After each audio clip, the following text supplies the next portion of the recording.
So, maybe some of you are feeling a little bit like me, in that, these guys seriously have been idols for me in many ways for years. I got into graphics probably roughly, 20 years ago or so, kind of in the high school and college era. And these guys were paving the way for what became some of the most important technology in the industry, period. And so for me to kind of be up here with these guys, and I've had the opportunity to work with them a bit over the years, is really special. It's really special for me, and hopefully you guys will appreciate this too. And I don't think it's ever occurred. In fact, I'm pretty sure that all three have been in the same place at the same time. So let's take the opportunity to make sure we as someone said, suck their brains dry.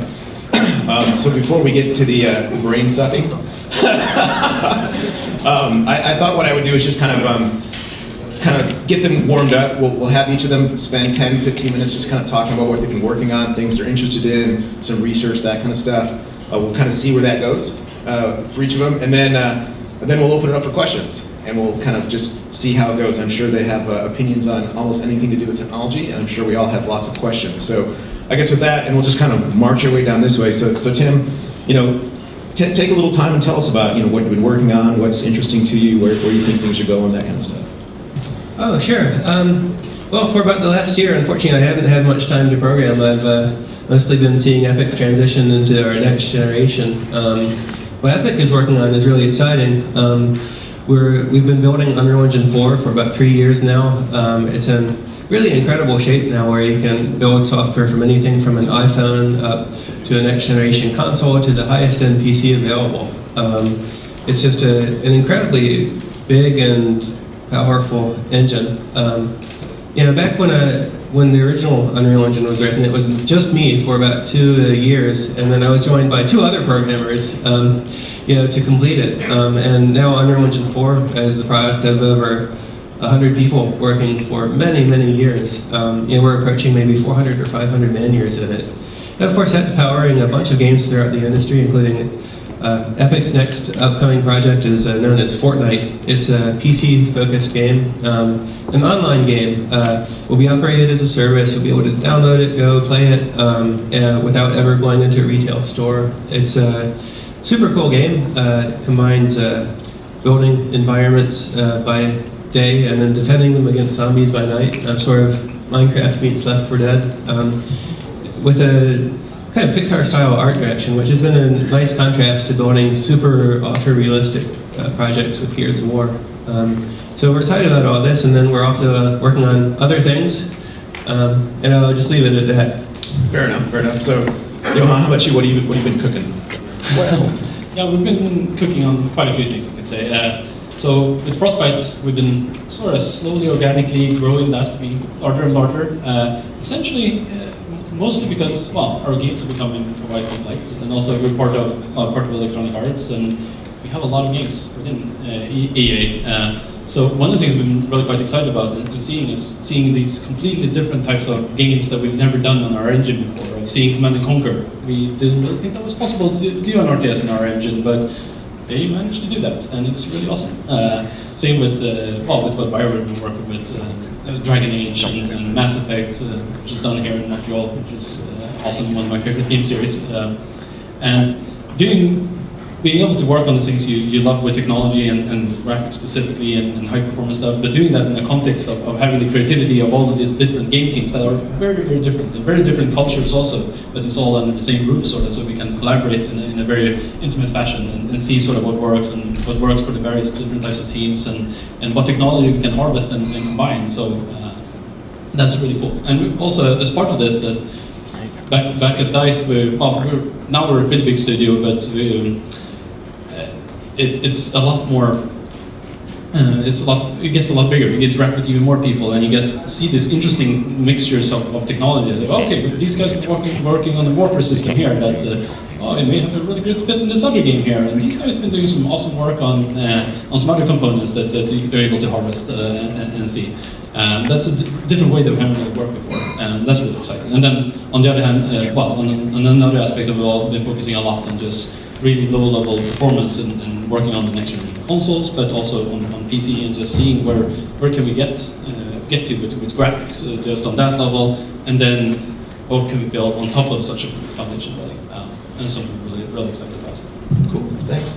So John, you've been working on some new stuff compared to what you worked on in the past, so. Yeah, so after we shipped Rage, I treated myself by saying I'm going to go do a little research project. I'm going to go look into the state of virtual reality, where if we go back in time 20 some odd years, there was the original promise of virtual reality in the 90s, and I was involved in that to some degree. We licensed Wolfenstein, Doom, and Quake to these little VR companies, but they were all very hands-off because I thought they were all loser bets. There was at the time, it was one of those things where there were some serious people doing serious things at NASA and some research universities, but they looked down their nose at entertainment applications. It was all surgery and architectural walkthroughs, but all the promoters were very much hucksters, and it's like, okay, we'll take your money to do the game, but it's not going to amount to anything. And I thought, 20 years have passed. Everybody had the vision of what we wanted virtual reality. We all remember that. You want to be transported into the other world, that games are an approximation of this. And surely somebody's done it now in the last 20 years. And I was really kind of shocked to see that really nobody had. That while we've had 6 orders of magnitude of improvement in our performance, that's just an almost incomprehensible number. But this stuff that felt maybe a little out of reach 20 years ago, nobody had yet grabbed it. And when I went in and really started looking around, what's there, what's necessary to do, obviously we've got the graphics in hand, but what's changed on the displays and the position tracking and the various other aspects of it, it seemed more and more like something, no, we can kind of just do this right now. This is in reach. And I was doing a bunch of things that I was kind of building. We were trying to figure out some way, how do you promote like Doom 3 BFG, which was an old game re-release. And I'm thinking, well, I'm doing the stereoscopic 3D stuff. People have 3D TVs. I'm not a huge fan of that. But this head-mounted display stuff that I've got kind of in my room back here is having a pretty big impact on people. And we decided, well, we're going to use this as one of our sort of promotional hooks. And before E3, I had been in touch with this guy, Palmer Luckey, that had basically built an HMD where I was using a couple of different cobbled together ones from some that I had built, some that I had gotten from various places. But this thing that he had taped together sort of was a better experience, wider field of view than anything that that I had, even the commercial ones. And I used that. I showed Doom 3 BFG in virtual reality at E3, and it was a huge impact. We had so many people saying that all the talk of the Wii U or the leaks of next-gen console stuff, it was actually more exciting to see this duct-taped together, hot-glued little prototype. And they went off, and Oculus was founded. They had a super successful Kickstarter. I went back to kind of doing the work that I was doing, and things didn't come together really well, unfortunately, between the companies. And a couple months ago, I decided that I was going to move working full time to working at Oculus. And it's interesting where I have been through these 6 orders of magnitude of performance there. And I can look at some of this stuff and say, I remember what it felt like when we took our 2D games and we put them into the first-person perspective, and how there was this frisson that this means something, we're doing something different. It may be the same, you're picking things up and shooting at things, but it is different. And FPSs have been a persistent, dominant genre over the time period since then. And I get that same sense with the virtual reality side of it. Right now, there's 30-some-odd thousand Rift developer kits that have gone out to people. They're in the hands of developers. And there's all these things that are suboptimal, that are not right with it, that need to be improved. But a lot of people can see the magic of it. We can see we're not there yet. It's our job to get us there, but we can see where we're going. And it is magical. And it is something that will make a bigger difference than the next couple orders of magnitude that we throw at it from the GPU power. So I've been in this position where the last couple months I've been heads down, locked in a room, working really hard on a lot of core technology issues. And in many ways, I feel more like myself than I have in a long time. There's a lot of things that I'm having an absolute blast doing, working extremely hard, pushing towards hard near-term deadlines, trying to make things that matter, that create a lot of value for people in a new way. So I am, as anybody that's been talking to me about it, I am super energized and excited about what we're doing, and it's going to make a little bit of a dent, I think. That's cool. So kind of thinking about rethinking things and changing things, and maybe reimagining things, how do you think, G-SINC and a technology like this might change the way games are designed or developed, their engines? I mean, why don't we just kind of come back this way? So maybe go with Johan, you want to answer this one, and then we'll loop back around? Yeah, sure. So one of the key things we've been hinting a little bit at this is that games nowadays are giant, and they're so variable, and there's so many things that we want to do in them. And to be honest, we don't fully have control over everything that we're doing in them. It takes a massive effort to optimize a game for a fixed frame rate, and you're actually sacrificing things for it also. In some areas, depending on how you actually control your games, and many games are actually have lots of variation within them also. You want to use what's the most appropriate there. Some parts of you perhaps 40 FPS, some parts perhaps a higher FPS, but you want to do that and have a great experience at all times. So G-SINC really comes into play for those type of scenarios, I think. They're really adaptively finding what's the best fit for this specific game at this specific time, and allowing game designers to really play freely with that. I think that's one really key aspect of it all. Tim, what do you think? Yeah, I've been thinking a lot about this. People have come nowadays to expect a lot more perfection from these entertainment experiences than they did in the past. The one thing that really motivated that was Apple coming out with the iPhone, this product that's so polished, it really changes everyone's expectations. One thing you don't expect now is graphical glitches, and yet when you play a game, even a lot of the best games on Xbox 360 and PlayStation 3, and we at Epic are guilty of this. You see tearing and you see jittery frame rates, and we've reached a point now where the technology enables us to move beyond that, and gamers won't accept it anymore. And so we, as the software developers, the hardware GPU makers, and the monitor makers, really have to work together to absolutely pound out all the remaining latency and jitteriness and visual artifacts from the entire pipeline, so that we can come ever closer to approaching the ideal for most of these games, which is a fluid and realistic experience.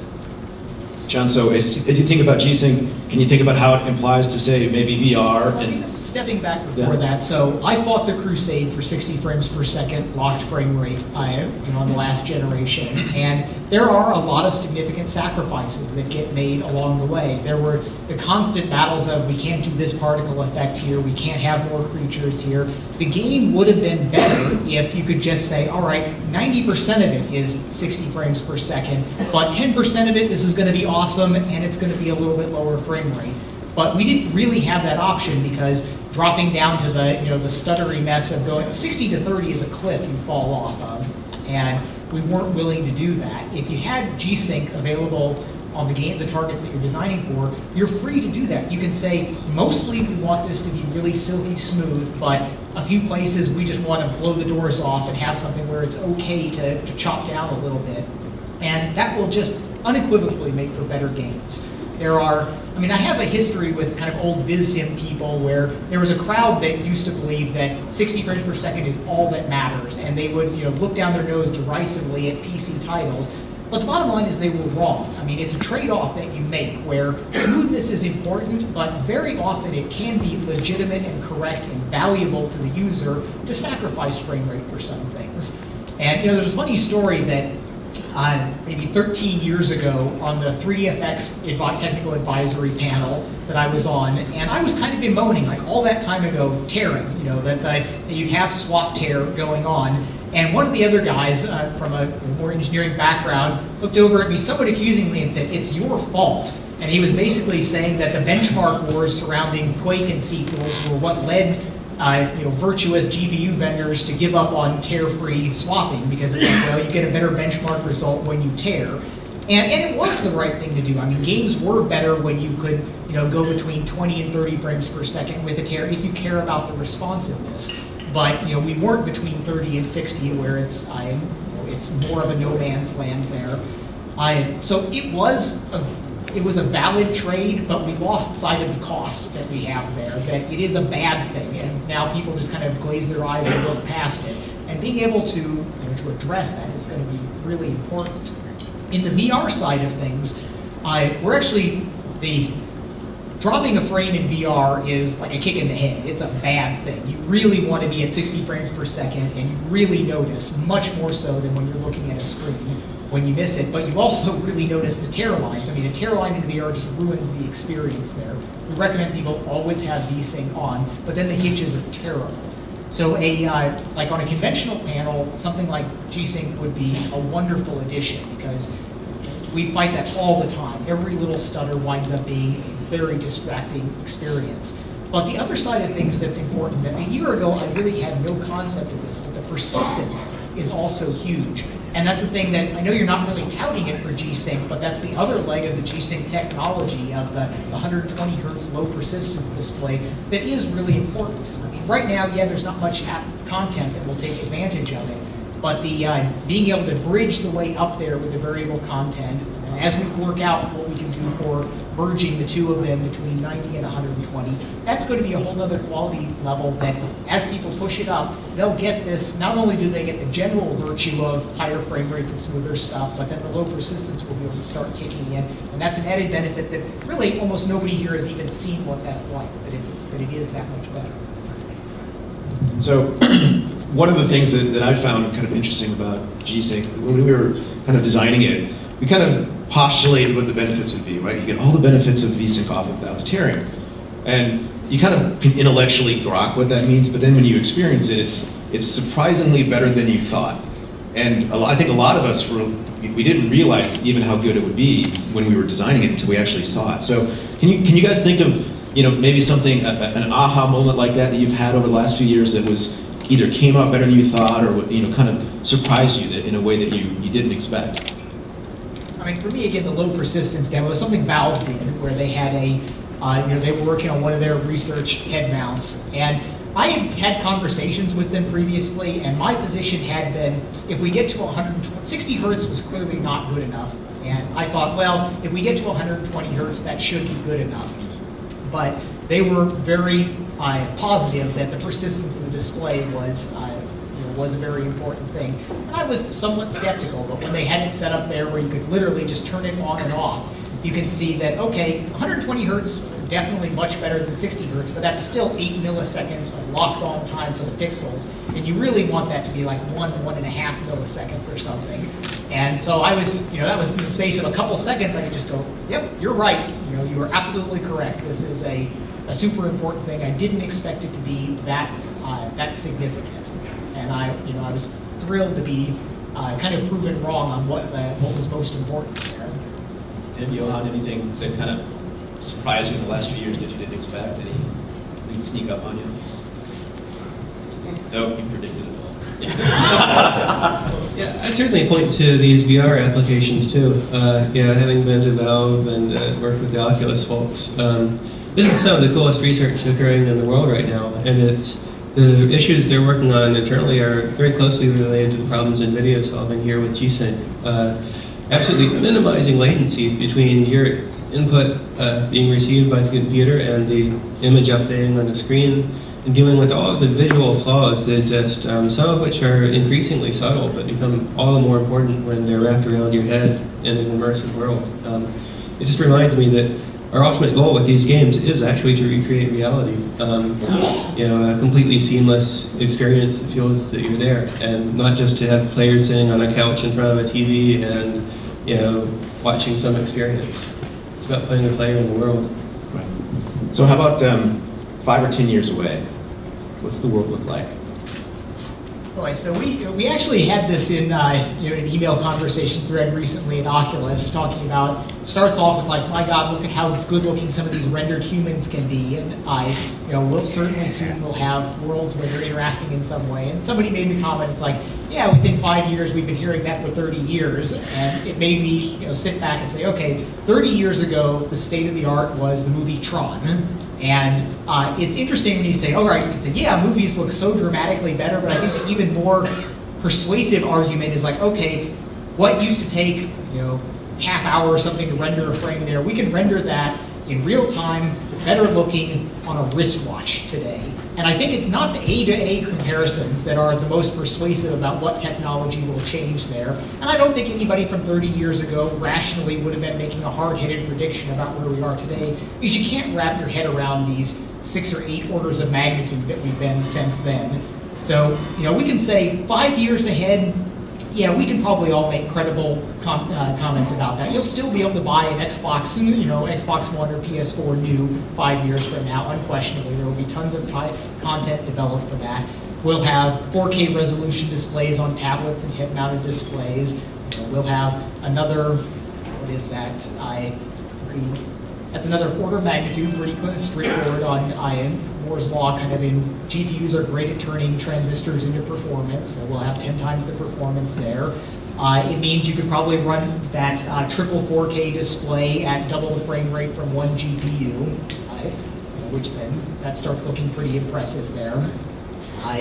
We've got it's great seeing some of these things these are technical freight trains, and they're going kind of whether we're paying attention to them or not. Things like the display technology, the process advances that are going on there, networking advancements that's going on. There's $1 trillion in economy pushing these things, so a lot of that's going to keep going, and it's going to be great to sort of be along for the ride and figuring out the kind of interesting systems areas where there's a convergence of what becomes possible now that people wanted before is the sort of the cornerstone of where the real innovation is going to happen. I mean, we can always turn the cranks on what we've already got, and it'll always get better, but the insightful things are when you notice that something that you hadn't even thought about, or you hadn't thought about in a long time, or is dismissed as impossible, is now possible. And orders of magnitude just sneak up on you like this. So I have a little bit different angle of things. I have a pretty clear view of sort of what we can do from a visual point of view in like 1 year, 2 years, 3 years, well, perhaps 4 years. Not exactly, not concretely, but still some pretty good idea there. And that's really cool, and there's a lot of pretty easy things we can do and some really hard problems that we want to solve with the pure visuals. But actually one of the hardest challenges, and perhaps this is not the absolute best context for it, but it's really important to understand, I think, is it's not necessarily the visuals and how we create our rendering techniques and how we update our games and stuff like that. It's actually, we would really like to be able to solve how we actually create our content, how we create our game worlds. That's a massive issue. I can see how we can do these super advanced rendering techniques that creates these awesome, amazing, dynamic lit environments where everything's destructible, everything's interacting. But how do we actually build those worlds? That's a massive difference, a massive challenge for us as an industry also. And it's not clear whose problem it is to solve that. It's sort of everyone has to work together, and there are many components of it. So G-SINC definitely has a big part of that, and our engines that we're working on definitely has a giant part of that, but also how we work as an industry to create games. Because, well, our goal with our engine is to be able to create amazing game experiences and really have all of these different types of games being able to, and gamers be able to enjoy those new experiences that you can get in games. And I don't really know how we're going to create the games in 5 years if we continue on the current trajectory, but we sort of want to create even better and even more amazing games. So we're investing a lot into essentially just tools and how we work with things. Yeah, tools, authoring, and techniques, and some of them are, well, innovations inside GPU, some are in pure rendering techniques, some are just how do we work with AI in giant environments. And fitting all that together is that's a massive topic. And the creation, massive challenge. Game content creation, Yes. you wonder, does it start becoming like fab construction where only 3 companies in the world can run that next gen? And I think it may have to become a little bit more of a larger ecosystem also, where you can't have this single studio with 500 people working on a single game. You have to have divide it up more and share more and do things more procedural and do things with better tools and better iteration times. Proceduralism, yeah, that's the next big thing for the last 2 decades. Yes, but there are aspects of it. Yeah. Pure proceduralism, no, but essential procedural amplification of an As artist. content as a creation. Exactly, you're going to, well, for some of our games, our racing games, for example, have a 32 by 32 kilometer world, and you racing through that at 200 kilometers an hour, or I don't know what that is, miles per hour, but you want to create railings across that. That should just be super quickly by just creating basic splines there, and then everything just gets populated and updated and having good LEDs and managed there. Some parts where we can be there, but we want that across the entire world, how we create these things. That's a big challenge. And a really interesting challenge, and I think there will be many, many components of it. And it sort of covers the entire spectrum also. Yeah, the content creation challenges are really severe. Yeah, we're really, at Epic, we're always caught up in these big questions, you know, and the next generation game budgets are going up to $100 million a game, and how does that work relative to the installed base? But when you take the longer term view, you know, at some point in the next couple of decades, NVIDIA is going to find a way to put 100 teraflops of computing power in your pocket. You know, instead of having, you know, the first generation of these massive displays that we look at, you know, that cost built with a lot of material, and now we have these VR headsets, but each one of those is a reduction in size, and also an improvement in quality. I mean, I think the ultimate trajectory is you have, you know, dual 4K or 8K displays in the form factor of Oakley sunglasses, and when you have all that put together, Carmack said something really smart earlier, which I think absolutely captures this. When you put all of those components together, you don't have a product, you have a superpower. So, you guys have any questions? I can't possibly have any questions. So maybe the best way to do this, if we have some questions, is we have some mics set up in the room, and we can kind of ask the guys that have the superpowers, you know, the questions. So go ahead. Hi. So I was hoping, Tim, you could speak to the interest in VR at Epic. It's something that we haven't really seen major developers like Epic really step into in terms of development stuff, right? In terms of software support. Oh, sure. Epic's looking at this entirely from the software side because the work that Oculus and Valve and others are doing is totally blazing the way in hardware. But we've had the opportunity to work with a lot of the early stuff, and it's just mind-boggling. You know, I feel like we're right now, it's not ready for prime time yet. The hardware needs another generation or two, and the software needs a lot of work. But you know, we took this Infiltrator demo that we did for GDC last year, or earlier this year. We got that working on an Oculus Rift, and it's amazing. You're walking around this high fidelity environment on a 4 teraflop GPU, and the quality and immersiveness of it is just astonishing. So we're really excited about where that's going, and we expect that that's going to play a major role in the entire industry. But it is still in the research phases now, and we're looking at how that fits into our engine and our games. Sure. You know, looking at how to put all that together into a next generation pipeline that's going to go through. You know, if you look at what happened with iPhone over the last 5 generations of phones, I think we're going to see back-to-back revolutionary improvements in the technology, one product after another, as Oculus goes from its current, you know, like ready for developers but not ready for 100 million gamers yet, to being something that absolutely changes the face of gaming. It's going to be really exciting, and we want to be a major part of it. Now, there's actually something that's not immediately obvious. It's a little frightening from inside Oculus that because all of this is driven by mobile displays, it means we are tied to the mobile development product cycle. And the mobile product cycle is brutal. And it's not like we could even buy the displays and say, well, we don't care about shipping something new this year because they're just not even going to be available for very long after the phones. And that's something that causes a little bit of distress internally where, yeah, it'd be great to ship a new headset every single year, but that's a big commitment. I also have one more question for Johan. The same kind of question actually that applies to Tim. In the case of Epic, we've seen a lot of support for VR with Unreal Engine and other stuff along those lines with DICE. So I guess I wonder how much sense it makes for a studio a huge studio that makes pretty mainstream games like DICE to jump into something like VR now. It's a good question. We've been doing quite a lot of experiments for quite some time, a little bit silent about it, but we've been experimenting essentially with our game worlds that we have. And we have some pretty interesting game worlds and with something a lot of different types of interaction. You can imagine something like that? Of just seeing how does it work? What are the mechanics really? Those are the difficult questions. There are well, just as Tim mentioned, all the hard work Johan and company is doing on the hardware side, that's awesome. The rendering side, we have a good trajectory on where we'll be there, but how does it affect our actual animation? If you're a game like Mirror's Edge with first-person animation, how you move, how does that actually feel? That was huge amounts of work to do for the team back in the day for current-gen consoles essentially, but how does that work when you have to look around everything and then run in complex environments?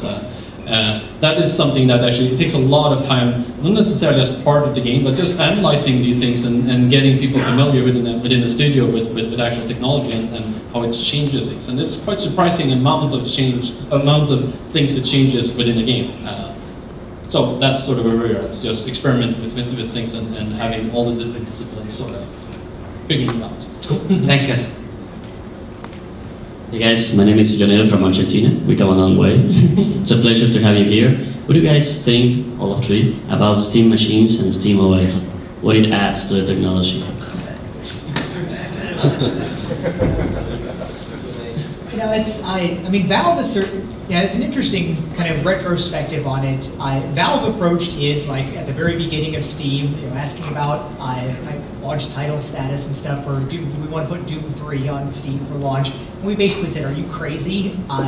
This would be nuts to try to kind of tie yourselves to this little notional digital distribution platform. But clearly, Valve has played a good, strong, long game, and I'm afraid that I may be at that same point right now where I'm like, making your own sort of little console OS, are you crazy? And it may be 10 years from now, they're going to look like brilliant prophets again with it. It still seems a little bit dicey to me. Getting everything moved over to Linux, I'm pushing from that side of things. But given their track record, I'm a little hesitant to be. If it was some other random company, I would be pseudo-scornful, but it's Valve, so I'm not. What about you, Tim and John? Yeah, gee, my first impression of that was, wow, trying to build a mainstream platform around Linux is nuts. But I think right now, in terms of market share, month to month sales, Linux is actually the #1 consumer operating system. So it's interesting. I think with Valve, it's not like a Microsoft or Sony launch where there's this $1 billion marketing event and suddenly tens of millions of players show up and it happens. I think Valve is going to look at this, like you said, as a really long-term effort. They're going to build it up over time, and it's going to slowly, but we got a presentation at Epic where Gabe Newell told us all about the plans for Steam in 2003 and said, it was kind of like, are you crazy about this? But over the next decade, they made it work, and I could really see there's a lot of fear around, from the major publishers and the major developers of being tied down to platforms that are ultimately controlled by Microsoft, Sony, or others. That absolute control over certification is scary, and their control over e-commerce rules out possibilities where we would like to have direct relationships with our customers, and they prevent it. The possibility of Steam Bots is a real, genuinely open platform based on Linux with multiple manufacturers that is jump-started by Valve, but isn't absolutely controlled by Valve in the same way that Microsoft and Sony control their platforms. It's very interesting. And I think it will also go a long way towards steering the console manufacturers and pursuing an enlightened path. And I think Sony's been really good in that direction, letting game developers actually access the outside internet on PlayStation 3, for example. Having a platform that's less locked down than is technically possible. And Valve's a great factor in keeping all of them honest. So it's going to be interesting, and you can't judge this over the next 6 months. You have to judge this over the next decade. I agree also. It will be very interesting to see how the consumer behavior works with it also. I was initially a little bit skeptical about Steam OS of essentially just the name, Steam OS. You have Steam and it's an operating system built on that. I could see that working, but then Valve's essential commitment towards having it as an open platform there and really going with Linux's strengths, that actually makes it a lot more interesting. It makes it a really quite open environment and an alternative to many of the other more closed platforms there. So, but it will take a long time to see where it's actually going. But I'm initially very positive to it. Also, from a technology point of view, it's quite exciting to lower level access and more open that regard. Also, quite a lot of challenges with that. We're very used to the ecosystems where we're at. Thank you, guys. So Sean from Twitter asks me to ask you guys what you think the next visual fluidity challenge is now that tearing and lag are solved, so to speak. So last generation guy, I would say, I think this solves the monitor problem as well as it can be solved. And the future problem is in this stuff that John and Oculus and the others are working on. That's what you need to go beyond what's possible on a monitor. One very basic thing also is actually get to that performance. You don't see many games now actually shipping that out of the box with good settings, 100 FPS. Perhaps on the highest end the graphics cards or with multiple of them, yes, you'll be there, but you want to be there at the $150, $200 type of GPU that people can actually afford. And you want to have that experience for everyone to run your game. As the standard thing would be run at 100 FPS with variable refresh rate, depending on what type of game you're actually doing. But taking that leap forward in our games requires a lot more performance. We need to get that from everyone, from the hardware vendors, from the operating systems, from the way we design our games, from the techniques that we're using. But I think the difference will be quite interesting for actual gamers. Yeah, so I actually think the pictures that are being made in modern games are really pretty damn good, and in many ways more than adequate for what we're doing in the gaming entertainment side. We can always make things better, and we will make things better. They're going to continue to improve over all these different axes. But my personal belief is that it is time to start pushing for some of these higher frame rate, lower latency things that you can still argue that it's sort of a connoisseur thing where you can just look at it and say, well, the picture's prettier here, I'd rather have this at 30 frames per second. And there will be different classes of consumers, but from my point of view, I think we're already past the knee of the curve, the cost-benefit curve of doing more advanced graphics there, and I'd like to see more efforts spent towards reducing the latency and improving the sort of all-around feedback loop. And I think I/O devices are also a thing, obviously with the head-mount displays and various position tracking things that will make larger differences than the next few orders of magnitude spent just on making pixels. Because we know where the better pixels go. It goes to movie rendering. And we have existence proofs of we could spend another 6 orders of magnitude of graphics power, and then we get we get the Avengers scenes rendered in real time, whatever. And that would be great. But I think that there's other things that we can do with some of that horsepower that might be a little bit more valuable. I think one of the interesting things, if VR and head-mounted displays are an important part of the future, is if they're going to go to 4 or 8K per eye, you're talking about 16, maybe 32 million pixels rendered at over 100 hertz. And then you're probably going to want to walk around, which is going to make it a little bit hard to carry around your 3-way SLI rig. So you're going to want enough horsepower in a mobile platform to drive 32 million pixels at 100 hertz with really nice pixels at super low latency. So that's going to keep guys like NVIDIA busy for a long time. And of course, when you say it, it sounds insane when you just say it like that, but it's going to happen. It's going to happen. It actually will happen. I mean, it sounds absurd. I mean, so let's maybe take a little step back. You guys remember Voodoo Graphics, right? Kind of in the dawn of 3D graphics here. That was 45 million pixels a second, right? We're talking about GPUs these days that have hundreds of pixels per clock at gigahertz clock speeds that are teraflops of floating point performance. John's right. I mean, it's been many orders of magnitude. And so while it sounds nuts to think that you're going to have something that's more powerful than a 3-way Titan SLI rig attached to your face, it's not. It's inevitable, which is crazy, but it's cool. Okay, my last question is, you guys talk about how you'll be able to develop games differently if you don't have to target a particular frame rate using a technology like G-SINC. But with G-SINC, we're going to be looking at a very small initial user base because it's based on a Kepler GPU and a particular monitor that has a particular hardware chip in it. Pull out the crystal ball again. So is this within the next 5 years that you'll be able to actually forget about a target frame rate with the game and assume that the end user can experience it the way that G-SINC can deliver the gaming experience? I think this is going to be pretty broadly picked up because this is not like it doubles the size of the die of something to do this. It's not that expensive of a technology. I have no idea what NVIDIA's licensing costs and what are going to be on here, but this is something that should be broadly adopted.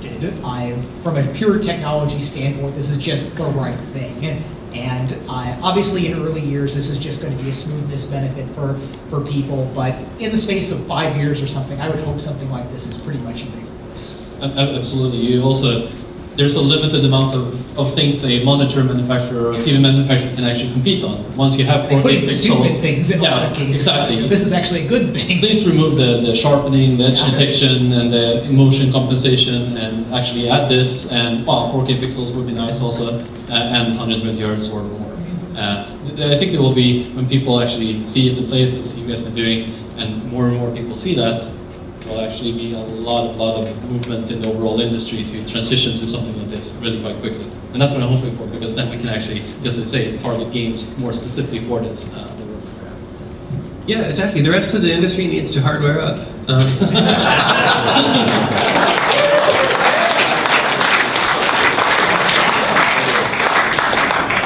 Every display device, every platform, including the mobile platforms, we need to adopt this kind of technology over the next few years, because it's visually striking. It doesn't show up in a TV commercial, but it's to any player playing the game, it's incredibly apparent, the difference in visual quality here. And so it's got to be a major initiative for everybody, or else people are going to look at it and say, oh wow, that looks like the last generation. And actually, one wish I have there is that while you go into these these retail stores when they sell tons and tons of TV displays or monitors, and you see all of them standing there, really nice monitors, well, really nice big screen TVs, they look amazing, and all of them are set on actually a startup showroom mode that just cranks up all of the colors. I would like to replace that. Remove that mode. Showroom mode does not exist anymore, and instead just have this very refresh rate, and you actually see the difference on that.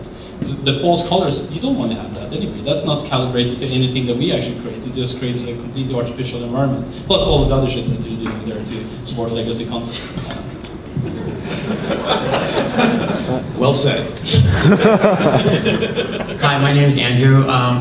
He actually kind of stole my question a little bit, but so I'm going to ask you to elaborate a little more. Do you think that it's possible that for current games that you're developing, that because it's not going to be picked up right away, could you have a mode enabled where you turn a G-SINC check mark off in the options, and then you blow us away with more environments? You don't have to sacrifice the frame rate, but you can still kind of touch both sides for now.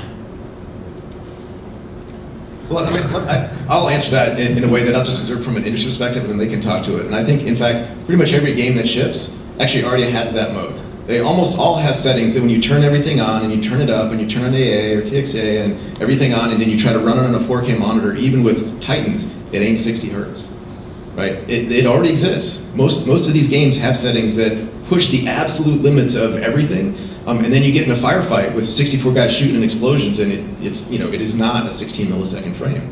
So I think to some degree that already exists. Now, whether they then turn it up to 11, let's let them in. Well, I guess my question could be more geared toward John over here, because with in Tech 5, especially with Rage, when you introduced that, you really tried to keep that 60 FPS lock. And initially at launch, there were kind of some issues with the pop-in and everything, and obviously that's been, I wouldn't say fixed completely, but it's a lot better now. I think Rage is a very underrated game, by the way. Yeah, so we had to, there was a lot of pain from the artists not wanting their favorite particle effect to be cut, and you had to be pretty brutal to hit 60 hertz. It is a little unclear of exactly how you would make the cuts if you're still trying to be a 60 hertz game on next gen consoles there. Something like this would certainly let lower end PCs then have play the same settings without falling apart like that. I'm not sure how much you throw in terms of extra additional things. It's hard. It would be like optimizing for a little bit of a niche platform at the beginning, but I think that he's absolutely right that most games already you can just kind of crank them to settings that cause them to want something like this. And Rage did suffer in some ways by not having those extreme moments, by not having the things where we just didn't let the frame rate drop, and it probably the game unquestionably would have been a richer experience if we were able to support some of those. But I felt it was a slippery slope. We let those go in someplace, and then all of a sudden we won't have the smooth frame rate everywhere because those will just be showing up every 10 seconds. So it was there are tough judgment calls to be made with anything like that. But it will be nice if nobody has to fight through those same battles to do you can make the decision that you want a super smooth game, and not have to be quite so dictatorial and decisive about the things that get cut to hit that, because it is, the raster is a very harsh taskmaster there if you always have to hit it, and this is just clearly a better way to have it. And just a second question. A lot of people outside the industry think that game developers are competitors, but obviously you guys take influences from other people. So I'm just wondering if each of you could mention maybe an influence that you took from one or both of the other people on the panel in the games that they've made. I mean, certainly looking at the modern slate of things, there's a lot of it was an issue at id Software with so many years between releases on our marquee stuff. And I very much did look at a lot of the Gears of War work going on, and I would point out some of the things like to the artists about, look, they're not making hard-edge seams here, they're wrapping stuff around here, this is not that many polygons, and it comes off as a really well-done world. And I'm in awe of all of the titles that get made on the very high end now. It is, I've said before that most people are limited to some degree by sort of the fidelity of their imagination, and what the artists can bring to these big team games really does amaze me, where I literally could not have decades ago predicted what these things are going to look like. I mean, my mind wouldn't think at that level of detail for the intricacies of what's coming together. So I'm extremely proud of the industry. And when I do look at a Gears or a Battlefield, I think they're masters of their craft, and they're doing things at the top of the game, the top of the industry, and they deserve the rewards that they're reaping from all of this. I'm proud to be a peer to the people and the companies that do these products. I can comment on that also. Both John and Tim have been definitely a massive inspiration in the stuff they've been doing in Concrete, for example, the very early work on virtual texture with Rage, and just the idea of having entire worlds being textured that way. Then that was quite inspiring for us, because we have really large environments as well that we did, for example, for Battlefield 3 back in the day. Although we chose a very different route to do it. It was just the idea that, okay, if you virtual texture everything, you can actually, in our way, it was not necessarily a pure authoring way, it was an optimization, because we can actually cache a lot of data there, and then let's do more. So we have a virtual texturing system that works a little bit differently. It's more of a procedural texturing system where you composite things. But that was still sort of the ideas come from many areas there, and that was one very concrete thing. And a massive inspiration from Unreal, from our point of view. We had part of our team at DICE working on Mirror's Edge back in the day with Unreal, and that was an awesome game. Doesn't look like most Unreal games do. We managed to create something quite unique with it, and the tool set overall, I think, was really inspiring and motivating for us to continue to develop our own tool sets, also continuing with Frostbite, of just to focus on really great workflows for artists. That's so important, and that was something that the Epic guys focused on way earlier than we did. Thanks. Yeah, gosh, I grew up playing the old computer games. There were some really interesting platform games. Commander Keen came along. I saw that. I was like, wow, that's awesome. I bet I could do that. So I built Joe of the Jungle and upped my programming skills. But when Doom came out, I gave up on programming for a year, because I felt like, okay, this is some unimaginable witchcraft. I'll never be able to do that. It took a while to get back into it after that, but I did. It's just really cool to see so many advances come along that you realize could have been done any time in the last decade or two, but nobody had really thought of it at that point. The first game I built, ZZT, was this very simple text-based game, but it included a level editing tool. And tens of thousands of kids grew up building ZZT levels. I keep running into them at GDC, telling them how they were playing my game when they were 3 years old, and reminding me how old I am. But to see like Minecraft come out recently, I thought that ZZT was this sweet spot of trade-offs that couldn't be matched in the modern 3D graphics era. But then Notch comes along and Minecraft does exactly that, building this really awesome looking game. It's also a construction kit that's enabled tens of millions of new gamers to grow up and express their creativity there. And the kids are growing up now, and 20 years from now they'll tell Notch how old he is. So it's just cool to see these innovations come along surprisingly. Just NVIDIA's technology that's been debuted here. This is something that could have been done any time in the last decade, but we just got to the point now where the stars lined up and it's been implemented, and we see the dramatic improvement it provides. Thank you. Hi, I'm Daniel from Chile. In some places like my country, the politician and traditional media is still combating and criticizing the video game. Even today, with video game making $1 billion at the video game industry. What do you think about this problem, the society to violence in the video games? Yeah, obviously, I've been fielding that question for 20 years. I know, thank you. Yeah, and I always say it's like the people that think this, in an abstract sense, you think, well, yeah, surely it's got to have some impact there that, but the question of whether it's a cathartic release or some kind of an impetus towards it is clearly debatable. But if you actually go and hang out with the hardcore gaming crowd, I always say, come down to a QuakeCon and see the people that do spend all their lives playing these games, and they're probably not the people that that you think. So I would never dismiss the possibility that there is some correlation there, but that gets all the way down into political rabbit holes about how you want to be controlling your citizens in society. I have no sympathy for the argument that we should do something about any of this. I'm not convinced that there is a positive correlation, and I'm not convinced that even if there was, that it would be correct to try to take some action based on it. I think also it's quite easy to just look at, well, at least in general, look at the age of the people that are saying those statements. That age is just going further and further up. There will be a time when they do not exist.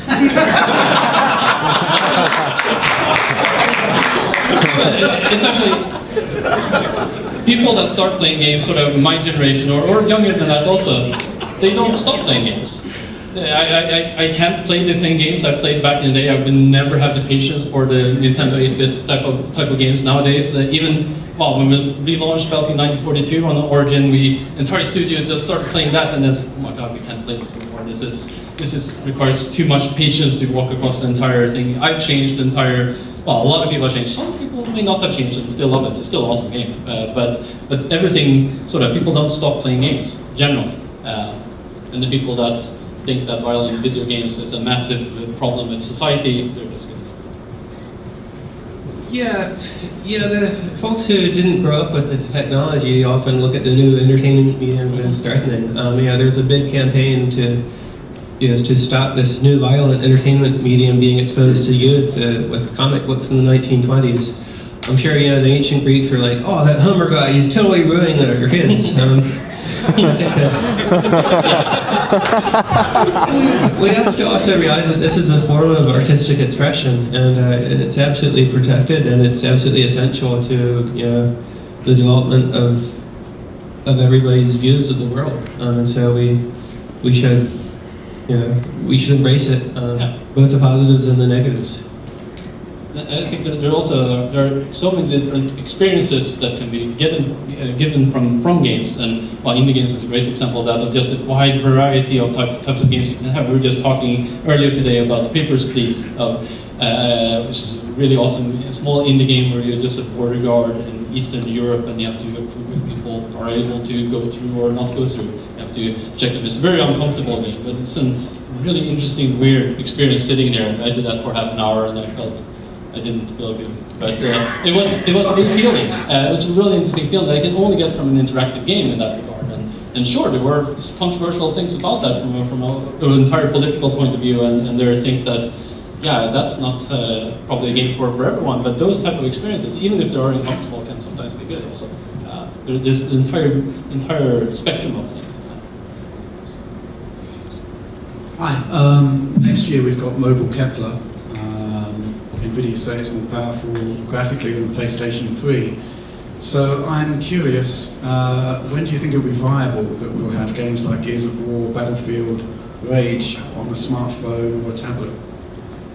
So I'm actually spending most of my time right now working on an Android platform. I mean, there's some interesting quirks about I'm able to do some rendering directly to a front buffer on a certain Android platform in a way that I can't on any of the PC stuff. I'm twisting arms to try and get some of this addressed right now. So I have a lot of real current experience, and there's still a huge gap where the best mobile GPU now is still less than 1/10 of what a pretty decent PC is. For the last couple of years, they've all been talking about console level performance, and they're still not really there. I mean, even the latest and greatest isn't as powerful as the current Xbox 360, but it's a tremendous slope that they're on. There's a lot of other challenges in the mobile space, even aside from the raw horsepower. Like I've been commenting how, if you look at an NVIDIA Shield, the GPU and CPU are pretty potent, but if you play the games on there, it still drops some frames and has some hitches and things, and that winds up being due largely to power management on these platforms, where you've got this very tight battle between performance and power, and it comes off as hitching and frame rates. G-SINC would be a wonderful thing to have on all those little Android platforms. So the real question is going to be, obviously, you play different games on mobile than you play when you're sitting down at your desktop or your living room. But the prospect of like AirPlay and docking and the other things about, will we eventually wind up with your only computation device being some mobile thing and then some cloud assets? And there's some cogent arguments can be made that might be an optimal sweet spot. But as far as seeing the latest Battlefield whatever on mobile, it's still a long ways off. I mean, there's things like, it's great you can do a UE4 demo on mobile, but there's some curtains that people are not, it's not like you just compile for mobile on that. But it is extremely potent. And I think that, obviously more games are being played on mobile than any other platform. They're not the long-term devote your life to them, but more people are tapping on the mobile screens than are tapping on joypads or mouse buttons. So it is very interesting. It's been interesting to see the games that have evolved there. But I don't think that, probably we're going to see a slight slowing in the rate of increase of GPU power, because they've been trading out die size growth for a while, and we're kind of approaching some limits and we're approaching a lot of power limits, thermal limits based on that.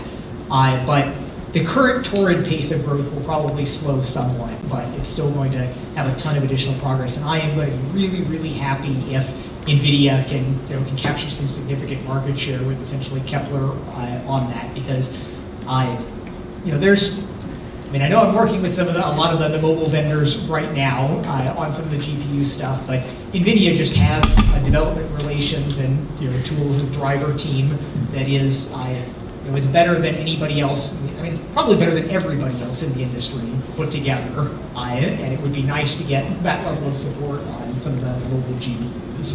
No, you don't need support on the other guys, it's fine.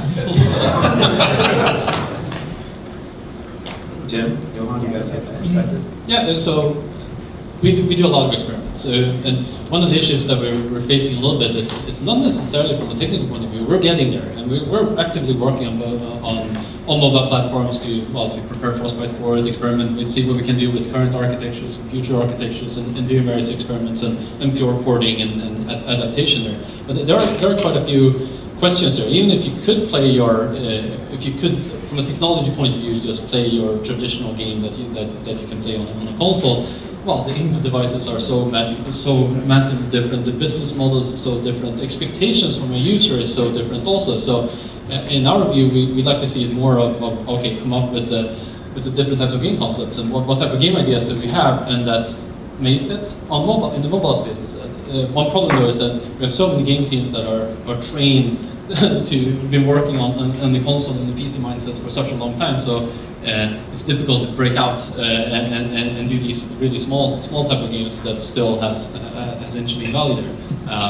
There are lots of stuff that could be done, and I think we'll probably start seeing a little bit of a hybrid type of game. Some games that are perhaps a little bit more of the traditional console experience on tablet, for example, perhaps not cell phone, but too small. But and some of those will be really awkward, and some may fit really well. It's sort of there will probably be this type of halo moment when you found out, okay, you can actually play a first-person shooter with a gamepad. but you need that for a tablet, and there'll probably be a couple of those. I'm not specifically talking about first-person shooters, although that is interesting as well, but they're likely to be for different type of genres where you have that, okay, this works. You don't just need to click words with your single finger, that's pretty low bandwidth input device. But you can do more, but I don't know what all of those halo moments will be. But that's really exciting, actually. And having the technology being powerful enough, both on the GPU and the overall CPU, and hopefully also memory systems. That's usually a major bottleneck on mobile, and even down to laptops, where you simply have the compute, but you don't have the bandwidth. But it feels like we're getting into a trajectory there where it should not be the hardware's fault, it should be our fault if we can't figure out cool game ideas or game concepts to run on that. So hold us accountable. Yeah, I think NVIDIA coming in with Kepler on mobile devices is going to be a really important thing for the whole industry. Of course, it's a great hardware architecture. It brings DirectX 11 features there, and that's all much needed. But NVIDIA's unsung hero is the quality of its drivers. And this is something that's really lacking throughout the rest of the industry. The quality is there, but the performance overhead is really severe. You know, on a lot of platforms we're losing a factor of 3 or 4 in the performance we could get just in the driver overhead. You know, so we've been taking some of the next generation game prototyping work we've been doing, and the only mobile platform we're able to run it on is NVIDIA's new hardware they're working on. Mobile targeted hardware that has a driver that's super efficient, that can actually run a game developed for PC and console platforms. And it has a driver that's fast enough to do that. The hardware in a lot of the other devices is fully capable of that level of GPU performance, but they're losing it all in software. And NVIDIA is going to play a great role in pushing everybody in the right direction there. We're very happy to see it, and we're really looking forward to seeing increased competition on that front. You know, it's important with these systems not to just look at the GPU and what's the GPU's performance, but you have to look at how that's balanced with all of the other components of the system. And that's where the real major opportunities are. It's improving the whole system level performance by optimizing all of the parameters and making sure they're well tuned against each other. Is CPU power, memory bandwidth, expanding quickly enough to accommodate a GPU architecture like Kepler? Now, I'd say it used to be like in the old days, it was always exciting talking to Intel coming down, talking about new stuff as we were getting important things like FPUs and 32-bit address space and things like that. But it's been years since I've actually really cared, because they're doing a good job. They're chugging along, giving us better processing at lower power, and it seems like that's one of those things that I just don't have to pay attention to anymore because it seems pretty adequate. I don't think there's a lot left on the table that somebody's just not exploiting on the CPU side. I mean, yes, I'm dearly looking forward to the day when we get some quantum nanotechnology, whatever, that gets us 50 gigahertz CPUs, but not holding my breath for it. And I think that it's sort of proceeding apace right now. Another aspect of that when it comes to mobile specifically, I think you see that there's a lot of vendor subs there on mobile with very varying graphics architectures, and I think you'll see it's kind of unclear exactly what is the best type of model for a mobile chipset, for your overall graphics pipeline area that balances memory bandwidth that you have. Will it be good increases in bandwidth, then other algorithms becomes available, or otherwise we may have to switch the pipeline quite significantly, both in hardware and in software, in order to really create amazing experiences on that. So that's something we're quite actively talking with NVIDIA and with other vendors about, of just seeing where there is that spot, and it will take quite some time to really have all that sort of settle down, and that's good. It's awesome to have a competitive. Well, I don't know how many companies there are actually competing on mobile on the actual hardware. There probably will be more in the future, plus then will probably be less in the future of seeing what actually survives from that and helping to push that in a couple of different directions from different types of games and applications in general. So there's a massive open space there. Yeah, I think memory bandwidth seems to be in good balance as long as you're using your mobile device as it's built. But once you start beaming your mobile scene to a large display device like a television, then you're going to want a whole lot more. Because a lot of the techniques we're using for deep frame buffers, for high dynamic range, and really advanced compositing techniques just aren't translatable quite yet to a mobile platform. Though they work technically. it's just too slow due to the bandwidth limitation. So it's going to be really interesting. Bandwidth also translates to power right now. So these new technologies like die stacking, as well as new memory architectures are going to be very interesting. Thanks for your time. Looks like we're going to be here for a little while longer. Let me take a bathroom break. Absolutely. So, by the way, is there logistics-wise? I'm doing a time check here. I think it's, it's 2:30. Hey guys, just 1 second. This is Jensen. Hey John, don't go. Hold it for just a second. It turns out I've got to go catch a flight. I didn't want to take off without thanking you guys properly. You guys not only made this show, made the launch. You guys made our year. I mean, it is quite a privilege to have you guys anywhere, but to have the three of you guys in the same place at the same time and having this kind of access to you guys is really, really a privilege. It's a privilege for me. I know it's a privilege for everybody in the audience, and it's just so much fun to listen to you guys. I want to thank you guys for everything you've done for the game industry, but not just the game industry, for the computer industry, the technology industry, and just good old-fashioned human beings in general. Okay, I think you guys are fantastic. I love you guys, love your friendship, and love your partnership. Thanks for everything.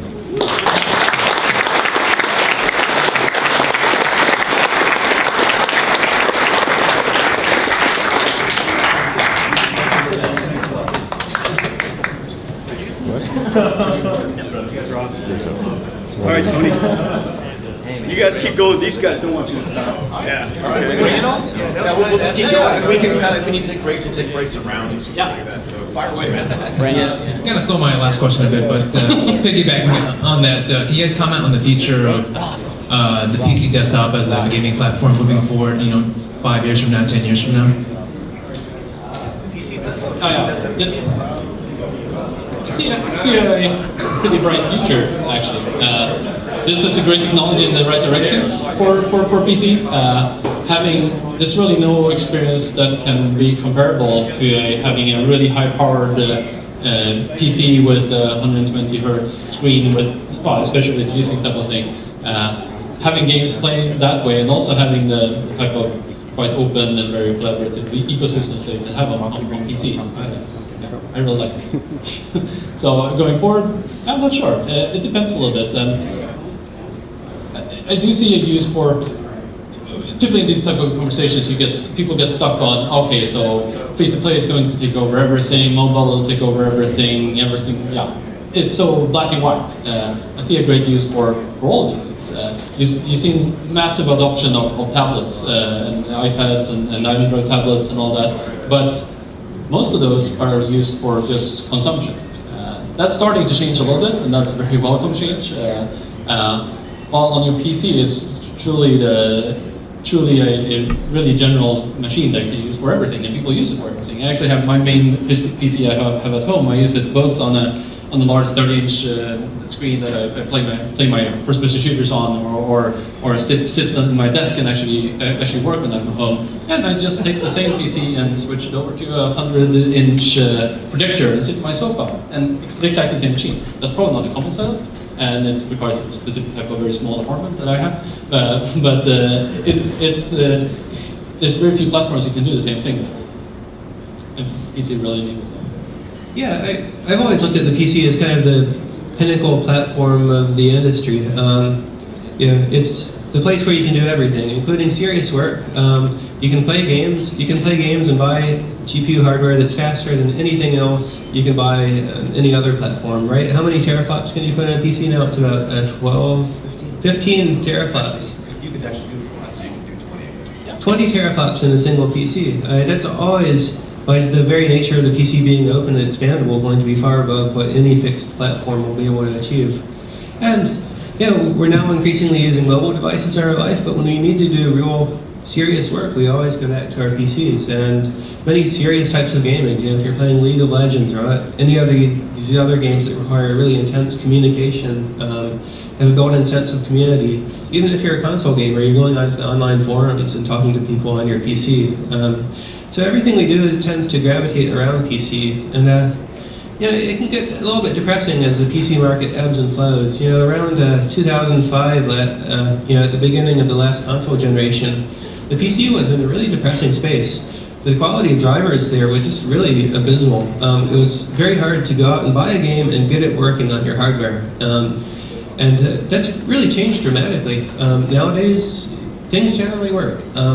Even the lowest end Intel integrated graphics laptop you can go out and buy, it works. And that's a great thing for NVIDIA and the whole industry, because it means that, you know, you can start with that, your game works, you can play it, you can realize, oh, I need more, and then go out and buy a better PC or a bigger GPU and continually upgrade from there. But the very fact that the whole thing works is critically important. I think it's going to be a really big driver in the growth of the PC as a gaming platform. And you know, we get attracted to shiny things. I think, you know, other platforms come and go. I think smartphones and tablets are here forever because that form of computing is going to always be attractive, but it's purely a content consumption tool. And when we go to really participate deeply in complex games or sit down and, you know, for a long experience, or go to build a game as developers or do engineering on our computers or anything else serious, it's always going to be on a computer of some sort. I think also looking at it a little bit longer term, one of the things we'll probably start to see is that the distinction will blur a little bit also. There's a lot of things that interoperability between your cell phone and your tablet and your PC. When I'm at home, I may be just quickly checking my cell phone and see an email, but then I want to type a response. So either can sit there just next to my PC and type a response on this tiny device. Often I do that, but if I want to do something, if I really want to start writing or need to look up more information, I have to go to my PC and I sort of have to reset. I have to, I have to log in with my VPN, or I have to sort of Outlook, or I have to go in on these various websites. Well, when I'm holding my cell phone with the information of my email there, why can't I just, they're actually close to each other there, why can't they just communicate and I directly see that email so I can start writing on my PC, because I wanted to sit down and do 30 minutes of serious time of actually writing a good response to this. You can do this today, but it's not streamlined. So I think those things will become, sort of float together a little bit. So it's essentially just different form factors. It makes sense to have a small electronic device in your pocket that's with you at all times. It also makes sense to have a casual device that's a little bit larger that you can have when you're sitting in your sofa or when you're traveling and use a little bit more. And it makes sense to sit down in front of a desk and actually use a larger screen. But then also, some of these devices, sort of like what John was hinting at before also, is, well, if your tiny electronic device that you have in your pocket, if that's actually can project up on the 100-inch projector or the 30-inch screen, and you get your 4K experience on those things, and you can actually do things there. Is it the PC then? Just because you get the PC experience, but it's in your pocket. Would you call that a PC, or would that be your phone? You're sitting working on your phone on your 30-inch screen. It will probably start blurring these things, and it will be different use cases for different users. If my primary target is working with email and doing some browsing, doing YouTube, well, that's not me, but there's a lot of people that consume media and do the basic stuff. Then for them, it will be a lot sooner that they will get that experience from their phone being integrated into everything. For the higher end, and that's the awesome thing about PC, just as Tim said, then there will be still, I want a dedicated gaming experience that actually gives me everything, or at least something better than what you can allow in your pocket without worrying. So John, the question was basically what's the future of the PC as a gaming platform?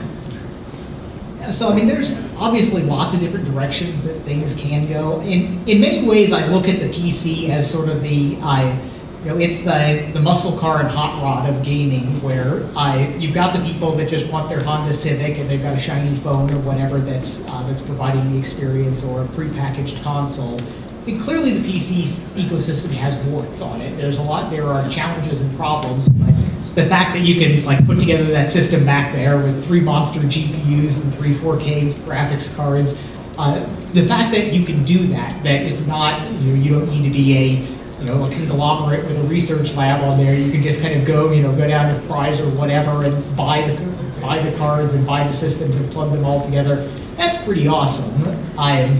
And the fact that you can then do the experiences at the high end that at times are almost a decade ahead of what you can do on the console. You can sort of see into the future a little bit for what people on other platforms will see, because you have that opportunity to trade money and convenience for an experience that you just literally cannot do any other place. Whether it becomes, but there's the possibility that something like, whether it's a Steam box or something like that, that could become, again, it's hard for me to imagine it as a likely scenario, but it's not inconceivable that something like that could take over and be the most cost-effective way for people to be doing all their computing needs, and it might be good enough to handle something like that.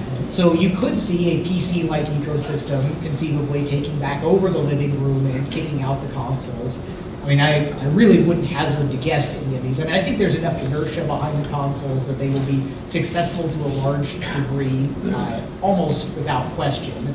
But how things turn out as they begin to age and they get a little bit long in the tooth, and the PCs are clearly more powerful, while perhaps getting some of the, if you've got like a nice Steam ecosystem that gives you several of the things that the consoles do some things right, and there are things that the PC suffers in comparison. But if the PC starts addressing those things and developers have a preference for a more open platform, you can imagine scenarios where that works out pretty positively. At this point, obviously Oculus is very tied to the PC space for what we're doing. I think eventually we'll have a mobile component for it. We can't say when it's going to be like that, but the PC environment is what's going to be driving all of these things. I mean, Microsoft or Sony wouldn't approve an Oculus plugged-in device to a console. There's really no opportunity if you want to do something off the beaten path like that. So you can say that a lot of the innovative things will happen there. A lot of the crazy I/O devices and things that people will be experimenting with. But the large-scale sort of macro economic trends in the PC, I have no idea. I really don't know. It's been exciting to see it where the PC, it looked like in many cases it was sort of dying off, and it's in a renaissance now with all the development that does go on, and Steam's been a really important part of it. I like also that the PC has moved from being this gray box that you have to something that looks like an Ultrabook. Well, partially, and then you have nice large black boxes with lots of nice graphics cards, and also there's actually been quite an evolution there. It's not the boring classic Yeah, I mean, I guess, gold box has been before. yeah, I mean, I guess you don't really need to, or I don't think you need to think about an or is really it there. I think that they can all exist and they all have their place. And I've got consoles at home, I've got PCs at home, I've got tablets at home, I've got phones at home, and I play on all of them. And they're good at different things, and there's warts in different ways on all of them. And I think the openness of all of the PC is exciting and it allows for innovation, but that's also part of its warts. But you kind of, I don't know that if you try to fix all of those, warts on the PC, it looks like something different. And I think that we've got decades of education and history saying that, there's some of those things, the openness and the flexibility of the PC is what makes a PC a PC. And whether that PC's, a Falcon, or a Falcon Northwest Tiki box with a Titan in it, or whether it's a Razer Blade notebook, or whether it's an integrated, iMac, or whether it's something even more mobile. I mean, I think that's cool, and that's helped makes a PC what it is, and it seems to be, alive and well. Now, there is another very important platform issue that's particularly relevant to G-SINC here, and that's cloud gaming in various ways, where, it's interesting where a lot of people think it's very out of character for me. I'm all about latency and turnaround, that I still think cloud gaming is going to be very important because it has such immense convenience factors in some ways. And G-SINC is something that will be very, very useful for that, because right now they all tear horribly because they've already got enough latency. You don't want to add more for it, and that's something that will be particularly valuable there. And I had made this comment several years ago looking at the various platforms that obviously you start integrating all of this in, and if you were integrated into the monitor, then you wouldn't have to be V-Sync bound, but now that can even be pulled out with this level of technology, and how the PC fits in as a source of streaming gaming towards like a shield or as a destination from some grid engine thing. It's that still obviously hasn't taken off in a big way, but I think in many ways it is an inevitability to capture some significant fraction of the gaming space. I think one thing that, well, there haven't really been that many people talking about this, but the potential future you could see also that only the PC could do is that the amount of devices I have at home, both amount of PCs, amount of laptops, amount of different types of screens is quite immense. And I have a tiny home. We're just 2 people. A lot of people have larger families and even more devices scattered everywhere. You could see a future where it's getting quite awkward to have all these completely independent boxes. They're essentially just form factors. What would be ideally in some cases, it doesn't solve everything, but it could be quite interesting in some cases, is that just have a single server at home where I can play my games on Steam on my big projector with a gamepad, where I can, while at the same time from this central server I can, well, someone can be playing a game on an ordinary monitor, or my tiny phone type of device that have been taken over by this essentially larger server that is my server, that where I have everything. And it's a PC that's hidden away, that just wirelessly connects to all of these things. Because then you can get to a point of view where, well, the thing I was talking about, the sort of the seamless experience with all of these different form factors. Between a day I switch between all these things quite frequently, and you can see the same thing within an office also. That's a really interesting type of future, where more dumb devices, because there's so many different types of devices, and there's so many different types of form factors that make sense for different cases, but all of them now are very standalone, which makes sense, I guess, if you're traveling and bringing your phone with you, but yeah, at home it would be interesting. Yeah, that's a very different future. Awesome, thanks guys. 4K versus G-SINC. What is more important to gaming? G-SINC. Yeah, I mean, at this point, we will always be able to suck up more resolution, but right now people migrate to 4K and they get much lower frame rates on the experience, and I think the trade-off's already a little bit south of optimal that people are making now, and quadrupling down on that, I don't think, while the G-SINC will just make everything somewhat better. So if you use G-SINC, you don't want to go back to anything else? Well, I've got the whole issue about the low persistence displays that I have to deal with on the head-mounted display systems. But I think that for a conventional desktop monitor, I really want to see this just absolutely ridiculous. The good news is it doesn't have to be or there either. Yes, it's a shame that those 4K monitors back there are not G-SYNC, because you see them juddering and tearing at exactly the problems we've been talking about now. It's actually almost an object lesson there, and it's a shame that we don't have those G-SYNC. We're working on it. We're working on it. I see 4K as kind of a workstation application for the next few years, right? In that time frame, we'll be using those monitors for building games, because we want to have a huge set of complex tools open. Photographers will be using it for their work, videographers.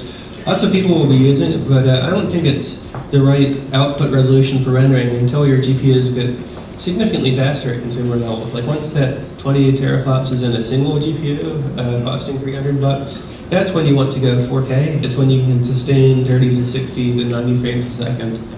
And actually, just to roll off of that, the environment where I work, just on my own desk, I essentially have, well, I guess it's 4 portrait mode, 24-inch screen, and a 4K screen next to that, and they're putting them in half circle around you. It's actually a really good work environment, workspace. So having a single 4K screen that's curved and 50-inch or something like that would actually replace 4 of my screens, and would be an amazing work environment for that. And I probably could definitely play games in an extremely immersive way there also. And you're starting to see these curved OLED screens in that size. So add G-SYNC on it and increase to 120 Hz. You have perfect gaming and perfect workstation. While we're at it, I want spherical section screens so that everything focuses properly on the ends also. Yeah. Great, thank you. Hi guys.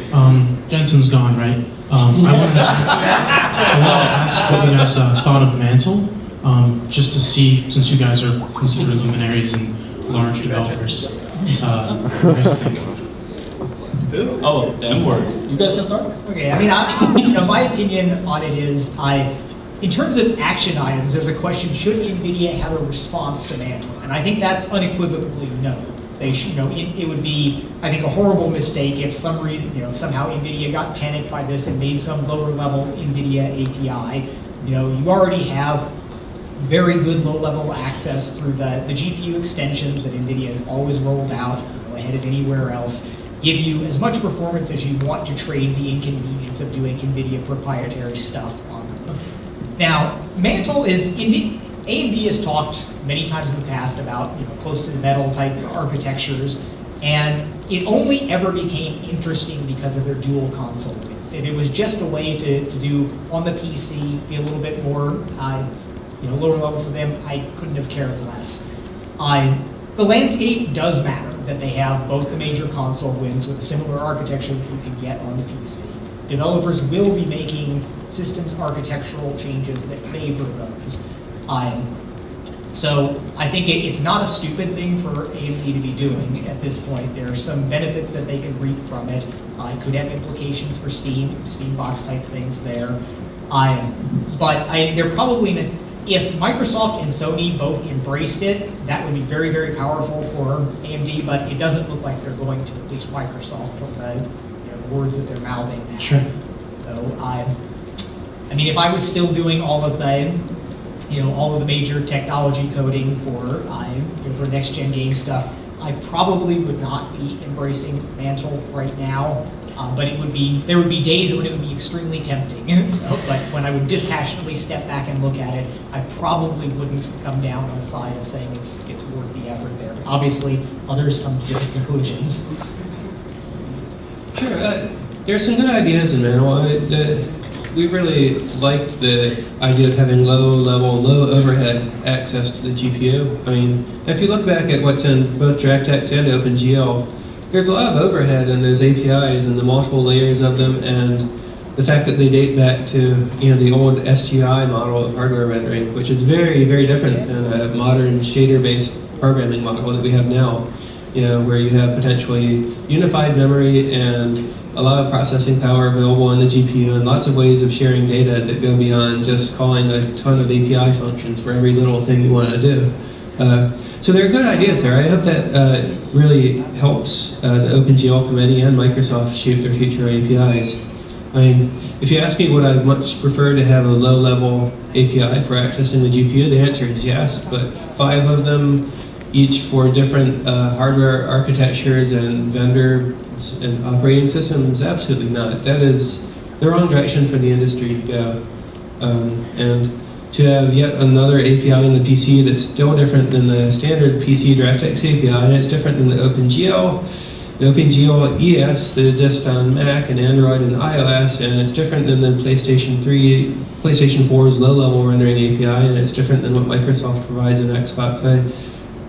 I don't think it's a good idea. Yeah, so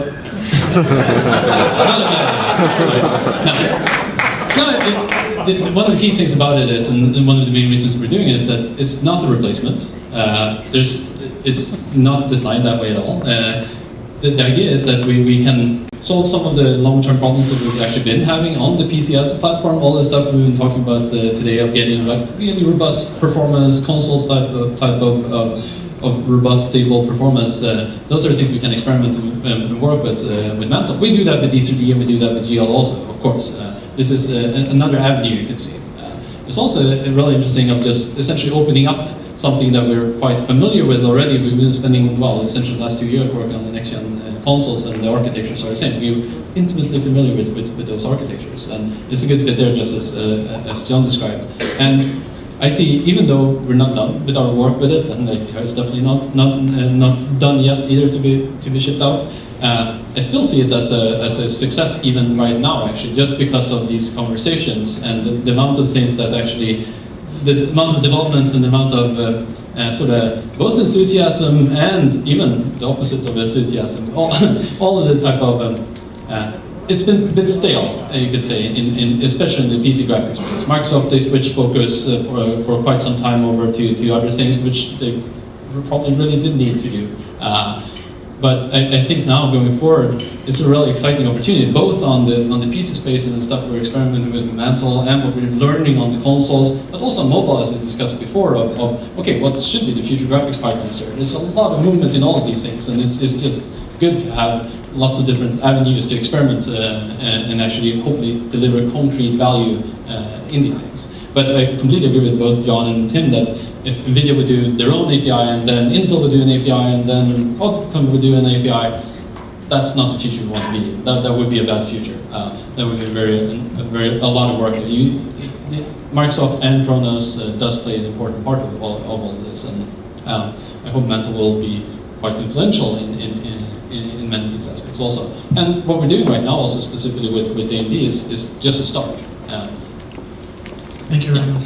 Yeah, you've used the API where we've just read the spec or the marketing materials. What would you say is so 2 questions. What do you think is the cost, like in man years or whatever, of implementing MANTLE support in Battlefield? And what do you think is the ultimate gain on PC? Like, could you try to quantify that? It is too early to quantify. We've been very busy just making sure our game works overall and actually shipping it out. We're almost done with it. So it's too early to say. We'll have a lot more information in November, mid-November, when we'll talk more about it, and it will be interesting to see. I think it's important also to, one thing that people that are not developers, it can be difficult to understand that when it comes to bottlenecks, it's not like the bottleneck. Okay, we solved this one, we're done, go home, and the game runs well. Bottlenecks is like whack-a-mole. You fix one, and then you thought that was the thing, you made that 4 times faster, and then the next bottleneck shows up after 10% of that improvement. And of course, the biggest issue is that really you have to architect your large-scale vision to take maximum advantage of things. Yeah. No API just all of a sudden really makes a dramatic difference on things, because if you built a good game engine to any API, even if you magically made all that API overhead vanish, it doesn't make that much of a difference. It's the possibility of doing. I mean, there's stuff on the GCNs that that I'm very excited about. Some of the asynchronous pipeline queues for different things that would be great to to take direct control over them. But then that's, you either design for that or you don't design for that. Yeah, it will be a gradual approach also of, sure, we're doing Battlefield 4, it's not like Battlefield 4 is only dedicated for a specific API and a specific platform. It's a rich game there. You want to work with something and deliver concrete benefits and evaluate and then go forward and see where we are. And hopefully in the future we'll design games based on many of the concepts that we're proving out a lot earlier now than what we can do otherwise. And I think that's actually a good change for the entire industry, even though people sometimes do get stuck up on like the overall thing, thinking again, the same discussion as I had before of, okay, it's mobile will replace all of PC. No, that will not happen. Same MANTLE will not replace all of DX or all of DL. That they're complementary. Well, actually, when you use MANTLE, it's not complementary, but it's complementary in the actual industry overall. And you want that competitiveness, not necessarily by having 5 different APIs, but having movement. I think that's really, really interesting. Cool. I think so. I appreciate it a lot. Can you tell us how much they pay for you to use it? Well, actually, let's leave that one alone. No. I can answer a couple of questions. They wouldn't have to pay us anything to use it. I've been pitching these type of ideas for many, many years for every single vendor, and it's actually talking just about my own egoistic view of solving my own specific problems is that we see a lot of stalls, we see a lot of performance gone missing in many areas that we actually want to get at that performance. We want to learn how to program a machine on a lower level that has actually a really, really good architecture for that. And I think that's something that will sort of roll out going forward also. Okay, so it's good as an R&D platform for developers to experiment with. And John, you were talking about the desire to have front buffer access or something like that. A lower level API would be more likely to provide that. I think it's also good if it pushes Microsoft and the OpenGL folks to improve their drivers by realizing that, hey, you can actually achieve a lot more performance on PC with some more low-level techniques. I think it would only be bad if the outcome of this is that now we have to deal with 5 vendor-specific APIs for all the different GPUs. Yeah. And also the vision for MANTLE, well, it can play out many ways. You can't really say for sure. But the vision for MANTLE is that it can become an open API also. That's something we're completely open for, and it's something AMD is open for also. It's just that that's not the right way to go at it initially. There are those avenues already with Kronos and with D3D. This is if it us worked trying as an something open else. API, it wouldn't be a low-level API. Well, actually, I don't fully agree. Sure, you can make an API that's completely down to the level, sort of what you like on P3. We worked. It was a very, very thin abstraction now, but it was completely specific with that architecture. I do think the way modern GPUs work is quite different from how the DX or even absolutely GL design was from the beginning. There are extensions, at least in GL land, where you can access many things, but there are commonalities between all architectures, like bindings, for example. That's an awesome thing that NVIDIA's been working on with GL. That is really the future for all GPUs. And if you ask the different vendors, even vendors perhaps on mobile space that do not have it yet, they agree that it is the future. Well, now I'm talking for all mobile vendors. Well, yeah, probably not, but I mean, overall, it makes sense as a modern design for that. And you see some convergence towards things that are generally good design. And then some designs will come a little bit later for that. But when it's a great fit for key hardware and it's a great fit for developers, then I think, well, that's the way it will go. Like my point about unified memory is absolutely here, and we really need to get down to GPUs are just peers on the same memory pool as the CPU, and we really need like documented texture layouts. And that's another thing, that everything is becoming SoCs also. So even the GPU is a combination of tons of different processors. There's a significant amount of processors, either if it's an NVIDIA GPU or if it's an AMD GPU. There's quite a lot of quite independent engines there. And that's something that's hidden from us now. The GPU is something that from the CPU, you prepare your commands, you just give it to them, and it has a driver that tries to figure out which goes where. And that's just generally good design to expose those things a little bit more Like if you're trying to do something picky, like using the hardware video decompression stuff, or then re-encoding there, you have to invent a brand new API to get that captured. Or even things like compute, for example. Compute is, well, one of the best use cases for compute is for graphics, which is kind of, it feels a little bit weird, but it's not like you want to use it both tightly coupled with your graphics, and you want to use it completely separately that the CPU drives for low latency stuff, and you want to have background tasks that can have really high latency and run in the background and just eat up whatever vector units that are free on your GPU. That's also generally good design for any even type in the of system. GPU space, I'm hitting on these issues where I want GPU task scheduling, and we have no concept of prioritization between GPU SKUs, where we need to be able to specify time slices and priorities, and it's down to being a CPU scheduler for a finite resource. And it will likely take quite a lot of time until we find a convergence to a definite model there. But in the meantime, it's good to have a couple of models, both from hardware and from software, sort of competing or being tested there, and see what comes out of all that. Because I do think there will be quite an interesting convergence there.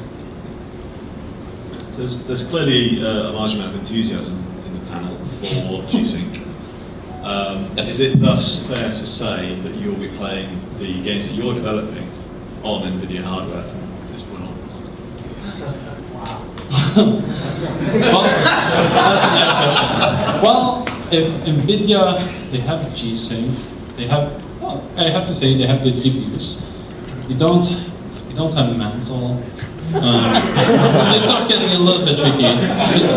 In my view, if NVIDIA had MANTLE and we had G-SINC, or we had, ideally all vendors should have all of those. That would be the best solution, that would be the best solution for the industry. But I think what you're seeing, if you look at it from a practical point of view, you'll have first mover advantages for the companies that invest R&D effort and actually bring something out there. So I'll play the game on both. So for various reasons. Is the G-SINC software side of things and hardware side on the card, is that going to be licensable to like our Intel and AMD going to be able to? Yeah, we haven't precluded the notion of it. Frankly, we're first trying to get it going. Yeah. Get the ecosystem going, get the display guys going. We had to change the GPU architectures, get it going, and then we haven't precluded anything in the future. It sounds like a software API. I've been thinking about it. Yeah, if only that pesky GCN thing. I'm just kidding. I don't know, Tim, John? Yeah, well, we primarily use NVIDIA hardware at Epic, and we buy less of it. That's no surprise. I've got a light boost monitor on my desktop, so it'll probably update to a G-SINC. Yeah, I heard my voice called out. We got the voice of God over here telling us. One more question.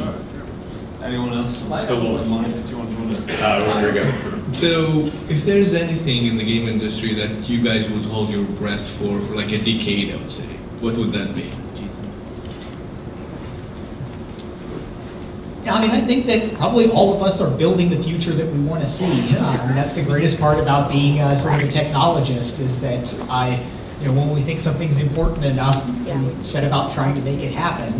I guess on some of these things it is nagging hardware vendors for doing things, but sometimes it's rolling up our sleeves and just kind of working on the important things ourselves. Yeah, the industry is really in an awesome position now. It feels like there are engines like the Unreal Engine pushing the high end really hard, and then there are engines like Unity bringing in users from all over the place and forming the foundation of indie development today. It's a great time to be a game developer, and with distribution systems like Steam and just the ability to distribute stuff yourself on the web, it's a great time. You can, without having to deal with the publisher and retail, do an enormous amount of game building and game distribution and build a company now. The way I built Epic starting in 1991, without investors, without massive complex financial entanglements, just go out, make a fun game and profit from it. And this is a great time for this. And the pace of innovation in the industry right now with mobile devices and also with Oculus, introducing really practical, interesting VR, it's going to be a very interesting time to see all of this come together.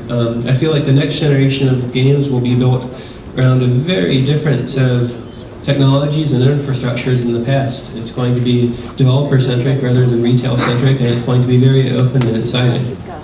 Yeah, I agree. There's so many different types of venues essentially for it. Everything from gaming on your small, tiny but very efficient laptop to your tablet, to the various different business models that are out there that actually results in completely different games and game development processes through it all. And I think there's ideally you want a healthy mix of a little bit of all this, because it's also not fully clear which ones will actually be the most successful in the future. But the type of games that we have on PC and the larger games, will always be a market for that type of experience, at least in my view. And yeah, it's really exciting. Tons of cool stuff to work on. Yeah. Well, so I just want to, everyone should hopefully have gotten something interesting out of today's conversation. I mean, we covered a lot of ground. I really want to thank John, Tim, and Johan for coming to Montreal to spend some time with us, share their thoughts on gaming, technology, the future, G-SINC, everything else. It's a rare treat. Never happened before to have them all together at the same place. So let's all give them a big round of applause.